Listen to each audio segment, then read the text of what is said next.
జ్ఞానయోగం అన్ని యజ్ఞముల కన్నా జ్ఞానయజ్ఞము ఉత్కృష్టమైందని, అట్టి జ్ఞానమును గ్రహించుటకు ముముక్షువైన శిష్యుడు ఏం చెయ్యాలో చెప్తున్నాడు భగవానుడు. శ్రేయాన్ ద్రవ్యమయాద్యజ్ఞ జ్ఞానయజ్ఞ పరంతప సర్వం కర్మాఖిలం పార్థ జ్ఞానే పరిసమాప్యతే.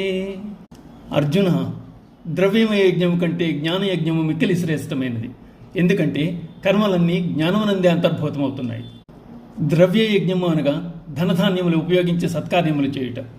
అయితే జ్ఞానయజ్ఞము తత్వ విచారణ, ఆత్మానాత్మ వివేకము, దృగ్దృశ్య వివేచనము, ఇంద్రియ మనోనిగ్రహము, విషయ పదార్థముల యందు అనాసక్తి మొదలగు వాటితో కూడుకున్నది. వీటన్నింటి యొక్క లక్ష్యమే ఆత్మజ్ఞానం, తద్వారా బ్రహ్మానందమును పొందుట. ఇటువంటి లక్ష్యమును సాధించుటే జ్ఞానయజ్ఞం. జ్ఞానమే కర్మల యొక్క అంతిమ లక్ష్యమైన చేసిన కర్మలు వ్యర్థములు కావు. నదీనాం సాగరోగతి అన్నట్లు కర్మలన్నీ జ్ఞానసాగరముందు లయమైపోవలసిందే. సత్కర్మాచరణం వలన జీవుడు జ్ఞానమును పొందుతున్నాడు. జ్ఞానం పడిసిన వాడు మోక్షమునందుతున్నాడు.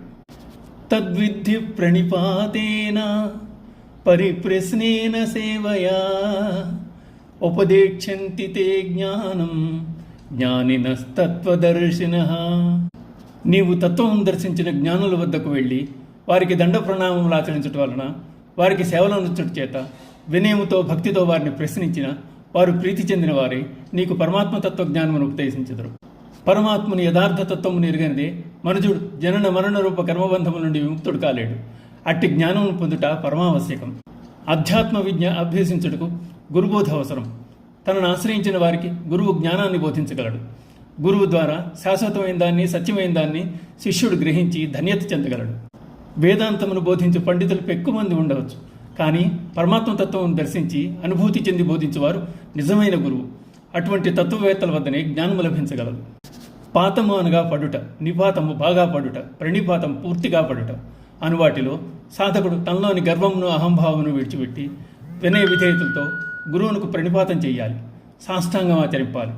సాధకుడు ఎంత గొప్పవాడైనా భగవంతుని దగ్గర గురువు వద్ద తలవంచవలసిందే. విశ్వామిత్రుడంతటి వాడు వశిష్ఠునికి మొక్కలేదా?